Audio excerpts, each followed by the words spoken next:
Contractual capacity. Our learning objectives during this block include the ability to recall the legal effect of lack of capacity on a person's ability to enter into a contract. 2, to recognize the circumstances wherein a party would have a limited capacity to enter into a contract. And 3, recall the legal effect of entering into a contract for an illegal purpose.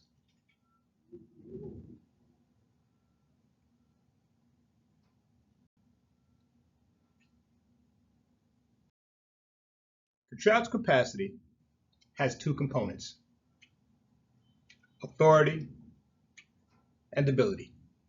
The authority to enter into a contract and the ability to understand your rights and obligations as they arise from the contract.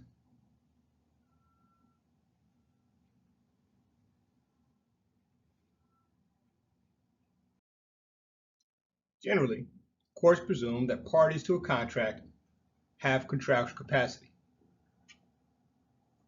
But there are some situations in which capacity is lacking or may be questionable. These include minors, intoxicated people, and the mentally incompetent. Now we're going to talk about each one of these individually. Start off with minors. A minor has an absolute right to enter into contracts as long as it's legal to do so. Now, generally, the only time legality is questioned is if there's an age requirement or the minor is required to have a license. However, a minor also has a right to disaffirm the majority of contracts anytime prior to reaching majority, 18, and for a short time thereafter, 2 years, unless they ratify the contract upon reaching majority.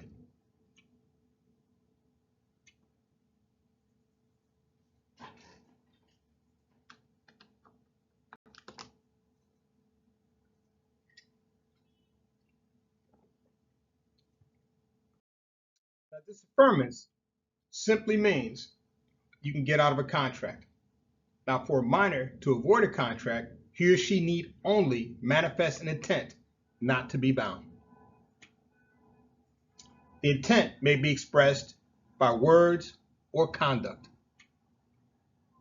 A minor must disaffirm a contract in its entirety. This simply means that the minor can't pick and choose which parts of a contract he or she wishes to be bound to. This is an all or nothing proposition. Either they agree to the terms of the contract or they disaffirm the entire contract.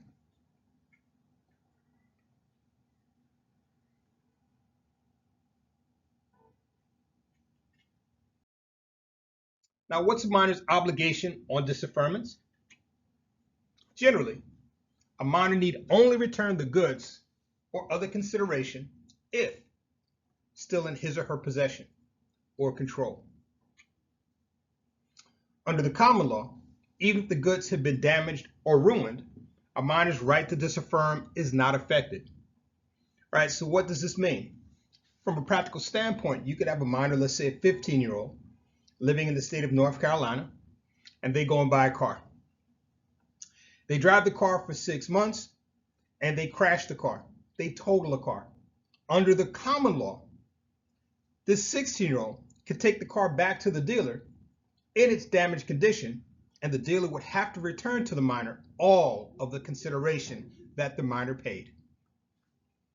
I think that's pretty cool if you're a minor. Now, under the modern rule, things have changed a little bit. Minors have a duty of restitution to return the other party to the position he or she was in prior to the contract. So what does this mean for us? This means that in that same situation, let's say the minor, the 15-year-old in North Carolina, bought the car for $5,000. The minor drives the car, and when the minor was 16, the minor has the accident, right? And $5,000 car was totaled. The scrap value of the car was $1,500. Could the minor get out of the contract? The answer is yes.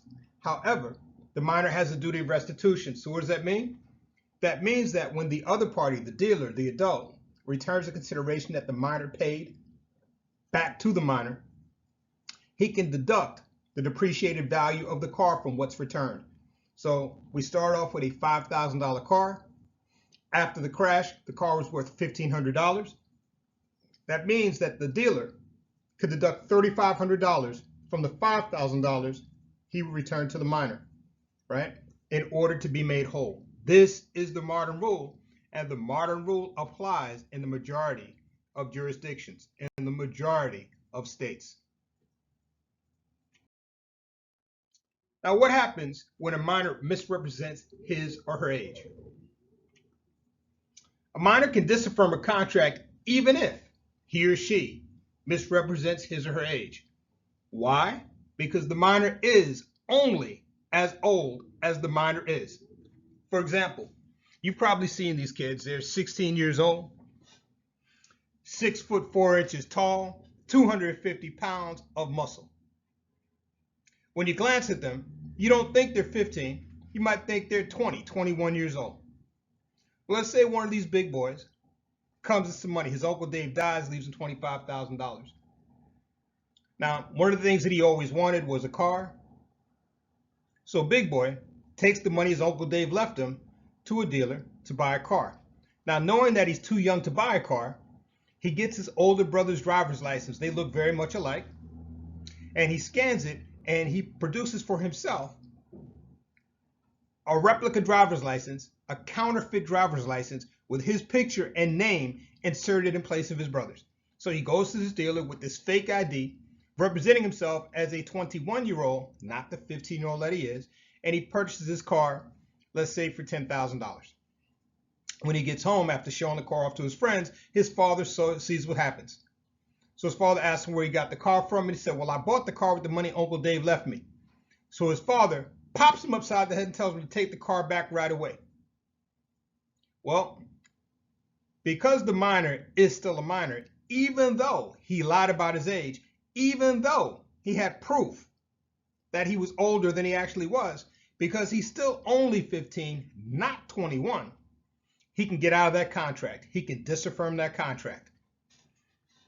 Now, he's not off free and clear. Why? Because the minor remains liable for the fraud that he committed. Now, you're saying, well, what can the dealer get? I want you to think about this for a second. How long does it take for the average person to buy a car? Now, if you've never bought a car, you might think it's like buying a pair of shoes, and it's really not.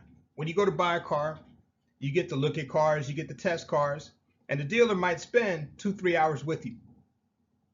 Now, here's the thing. What did the dealer lose? Well, the first thing the dealer lost, or the dealership lost, was the depreciated value of that car when you drove it off the lot, right? It went down automatically 10 to 15% just because you drove it. Second thing the dealer lost was the commission he or she might have gotten, right, from a real sale. So when they sue the minor for fraud, that's what they're suing for. The depreciated value of the car, right, and lost commissions, right, that they lost by wasting their time.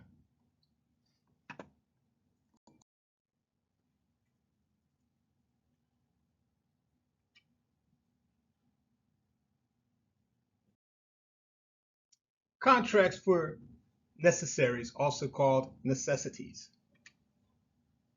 A minor who enters into a contract for necessaries may disaffirm the contract, but must still pay a reasonable fair market value for the goods.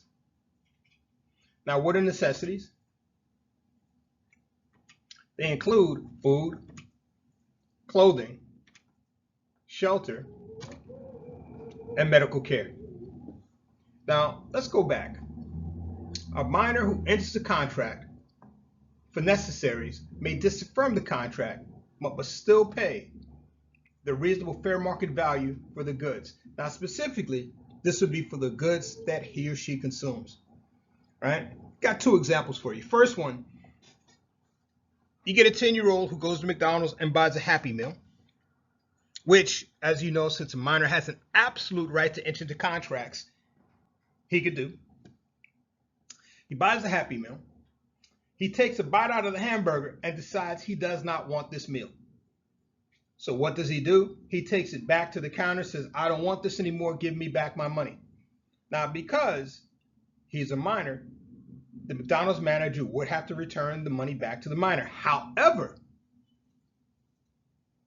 he would be responsible for the portion of the necessity that he or she consumed, namely the burger, right? So they would not have to give him back the value of the burger. He'd be responsible for paying for that. Another example, maybe a little more up your alley, would be, let's say you get a 15-year-old comes with some money and decides that he does not want to live under the tyranny of his mother anymore. So he goes up to the Bronx and rents a fantastic studio apartment, fair market value, $500 a month, for $3,000 a month. Signs a lease, 12-month lease.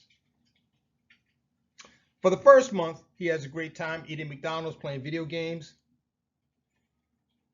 Second month, the McDonald's is getting tiring, so he moves over to Burger King, but the video games are still pretty good. Beginning of month number 3, he decides that he really misses his mother and wants to go back home. Now, because this minor is only 15 years old, he can disaffirm that contract for that necessity. The landlord has to let him out of the lease and return to him the rent he paid less the fair market value of the portion of the necessity he consumed. So let's break this down. He rented an apartment for $3,000 a month, where the fair market value of the apartment was $500 a month. He stayed in the apartment for 3 months. So he paid $9,000 over the 3-month period. When he disaffirmed the contract, the landlord had to return to him all of the money he paid, less the fair market value of the apartment for the time that he lived in it.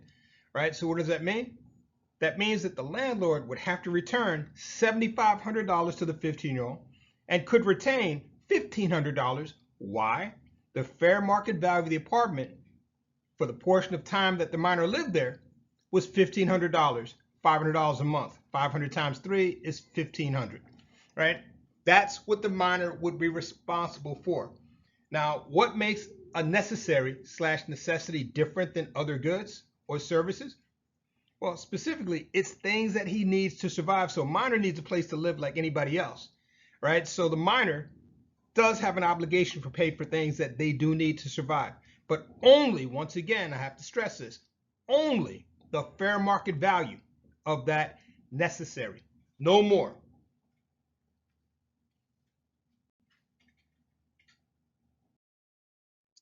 Ratification. In relation to minors' contracts, ratification is an act or expression by words in which a minor, on or after reaching majority, indicates an intent to be bound by the contract.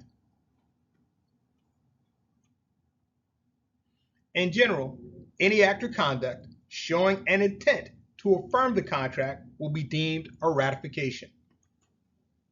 However, ratification of a contract by a minor is generally ineffective. Let's think about this for a second. The first statement has a term that is key to this. In relation to minors' contracts, ratification is an act or expression in words by which a minor, on or after reaching majority, and I'm going to say that again, on or after reaching majority, indicates an intent to be bound by a contract. Right away, that on or after should let you know that as a general rule, a minor cannot ratify a contract.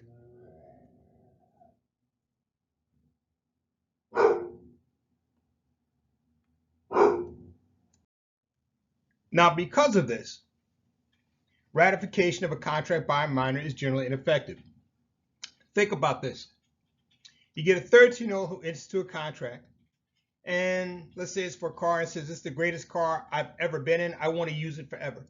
At 15, goes to the dealer and say, I ratify this contract and I agree that hereon and hereafter, forever into perpetuity, I will be bound by the terms of this contract. Now, says this at 15. The next week, he changes his mind, says, this car sucks, I don't want it. Well, because the minor is still a minor, the minor can disaffirm the contract. Now, generally ineffective is in there for this specific reason. There are 3 types of contracts that a minor cannot disaffirm: child support agreements, guaranteed student loan agreements, and bail bond agreements. If a minor enters into a contract for one of these 3 things, the minor cannot disaffirm it, right? So in these 3 instances alone, a minor can ratify a contract. Now, what's a parent's liability to a minor with regard to a contract? It's simple. Generally, parents are not liable for their minor children's contracts. Now, if the parent's a co-party, he or she might be liable. Now, I want you to think about this. Think about yourself growing up. Think about from the time you were 6 years old when you went to first grade, how much time you actually spent with your parents. You're going to be surprised, but it's really not that much because, your mom gets you up in the morning, takes you to school. You're at school by 8:30 in the morning. Classes run from 8:30 usually to about 2:30, 3 o'clock. After school, you're in an after-school program until 5:30, 6 o'clock. Your mom picks you up, takes you home. When your mom takes you home, what do? You go into your room, you do your homework. When you finish your homework, you come out for dinner. When you finish dinner, you take a bath and go to bed. From the time you're 6 years old on, with the exception of the weekends, your parents only spend 2 or 3 hours a day with you where you're awake and alert. Now, 6 years old, that's one thing, but now let's make you 14. Do your parents know all of the things that you're doing? All of the contracts that you're entering into? The answer clearly is no. And because of this, since they don't know, they're not responsible. Now, co-signing or being a co-party to a contract is entirely different because that means that you are a party to a contract. Now, when we say co-party, it's like when a parent co-signs someone's student loans or co-signs someone's mortgage. When you co-sign something, you're saying, if this person does not pay, I will pay. That is a situation in which the parent would be liable for a contract entered into by a minor. Now, generally, minors are also liable for their own torts unless the parent fails to use proper parental control when the failure would create an unreasonable risk to others. Right? Now, one of the things I look at with this, I think about torts and I also think about crimes because this applies to crimes as well.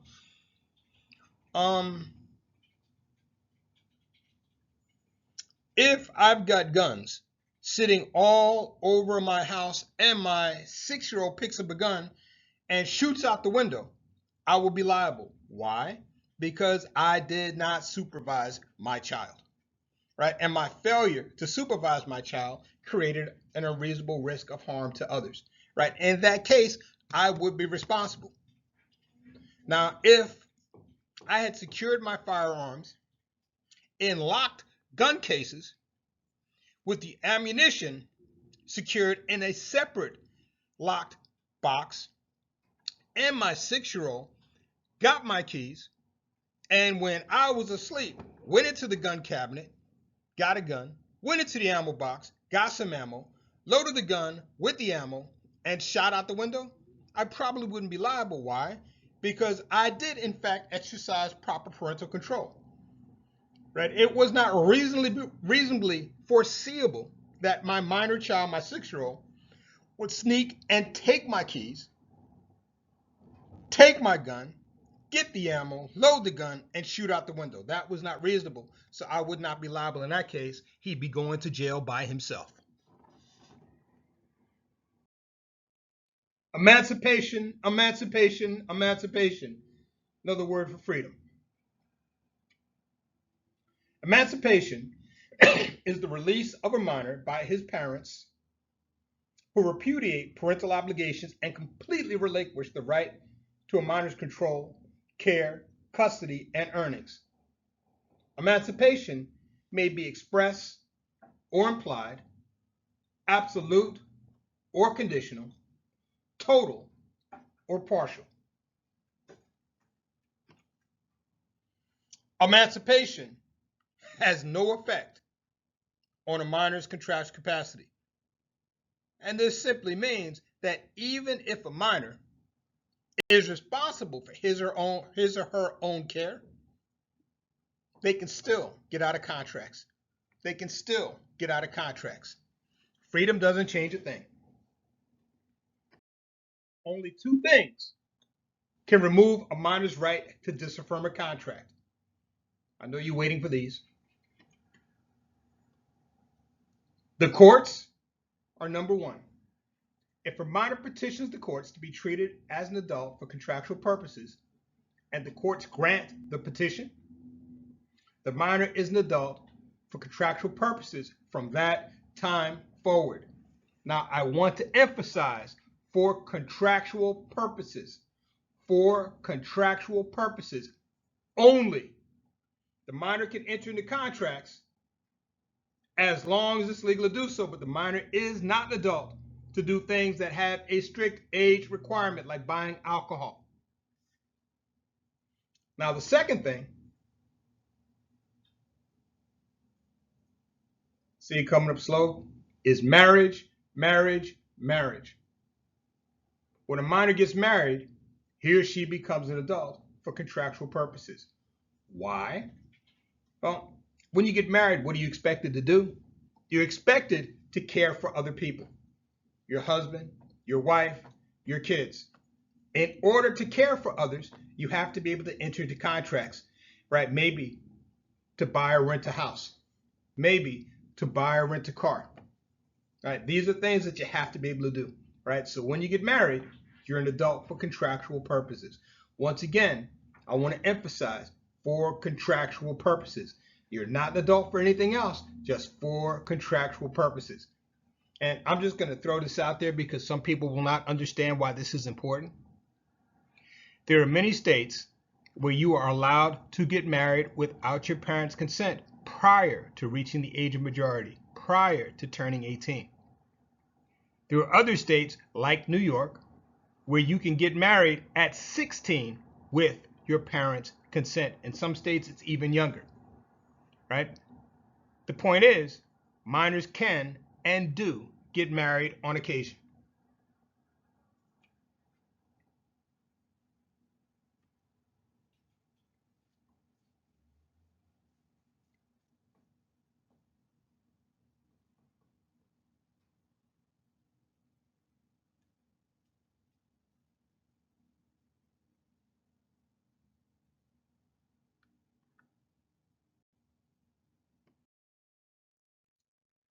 Intoxicated persons. Intoxication is a condition in which a person's capacity to act or think is inhibited by alcohol or some other drug. If a person was intoxicated enough to lack mental capacity, a contract entered into at that time may be voidable at his or her option with the return of consideration. Being intoxicated enough to lack mental capacity means being so impaired as to not comprehend the consequences of entering into a contract. If you can't prove that, the contract is enforceable.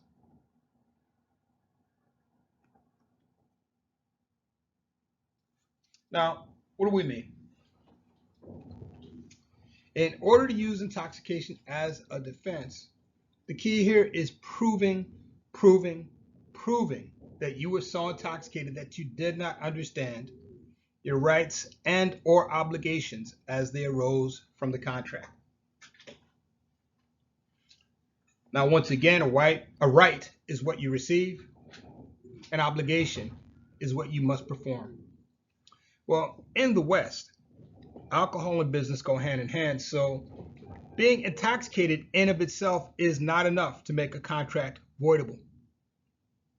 But since the law is intent on protecting people from being taken advantage of, if you get so intoxicated, so drunk that you don't know what you're doing, the law will protect you. Now, key to this is proving. Now, in order to prove that you were so intoxicated you didn't understand what you were doing, you have to provide 3 witnesses. Witness number 1 is a medical expert.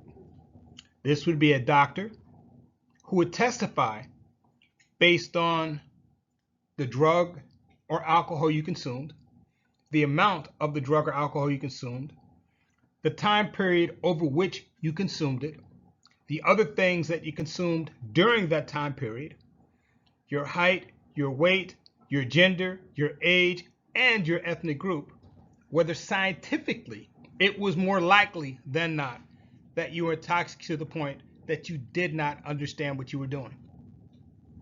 The second witness is an expert witness. This would be a bartender or server, someone used to dealing with intoxicated people, who would testify based on their experience dealing with intoxicated people, whether or not you appeared to be so intoxicated that you did not know what you were doing. The third witness would be a lay witness. This is anyone else who just happened to be in the restaurant or bar with you at the time that you're alleging you were so intoxicated that you did not know what you were doing. Now, the lay witness would just testify as to what they saw. If I was out with you and I was doing business with you, and after a couple of drinks, I jumped up on the bar and I started singing "I'm a Little Teapot," they would testify to that. Now, if singing "I'm a Little Teapot" on a bar makes you appear to be drunk, you'd appear to be drunk. But the key thing here is you can't just say you were so drunk you didn't know what you were doing. You have to prove it. You have to prove it.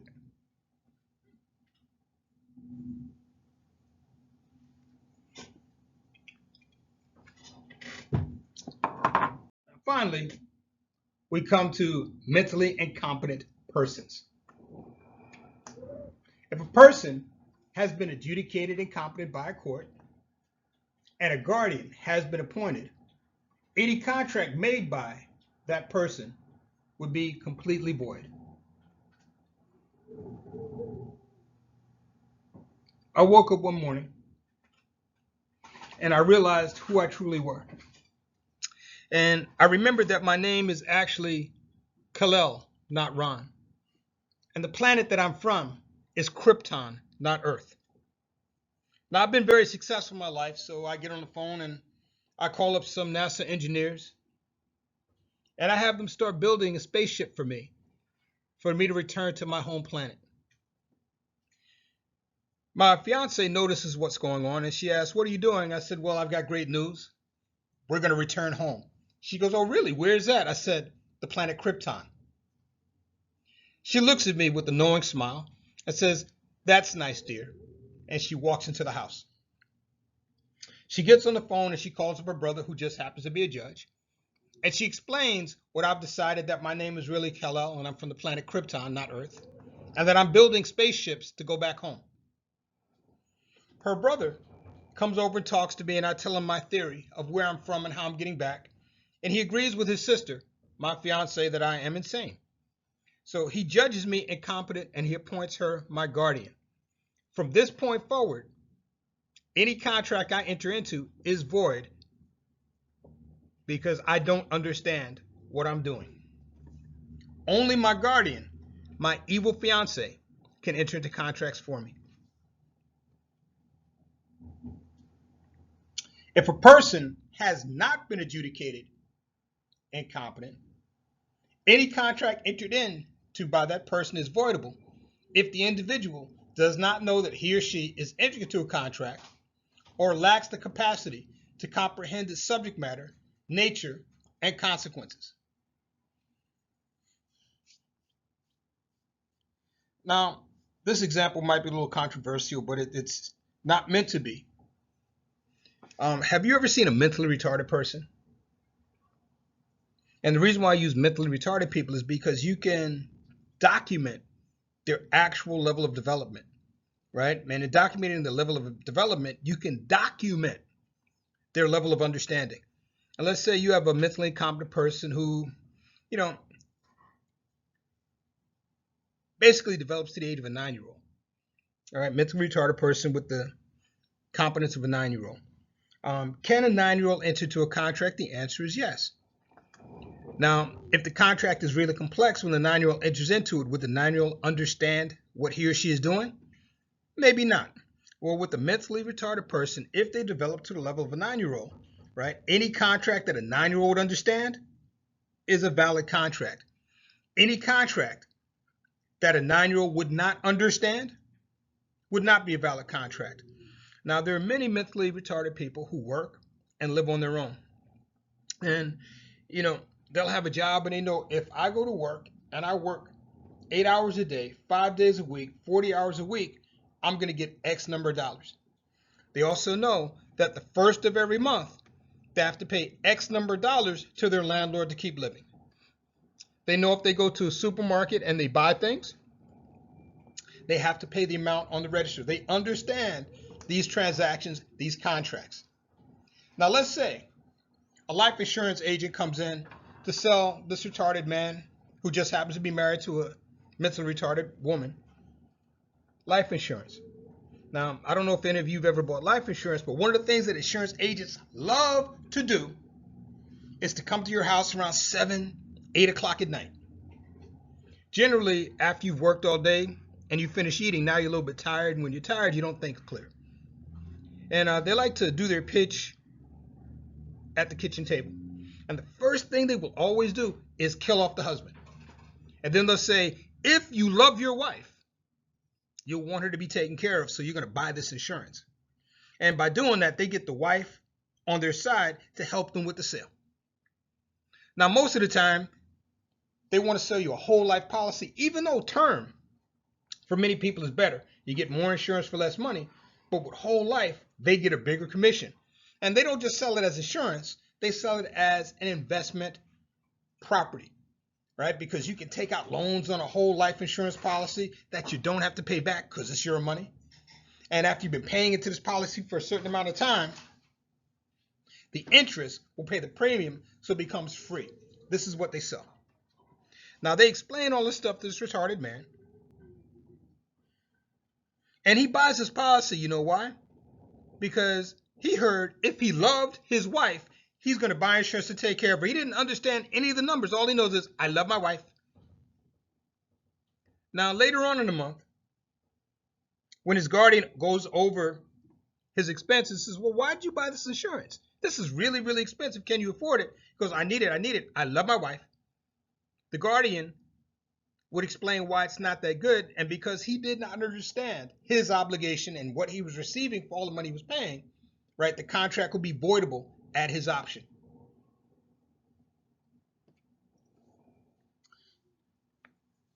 Now, here's the thing about a voidable contract. Voidable contracts may be disaffirmed or ratified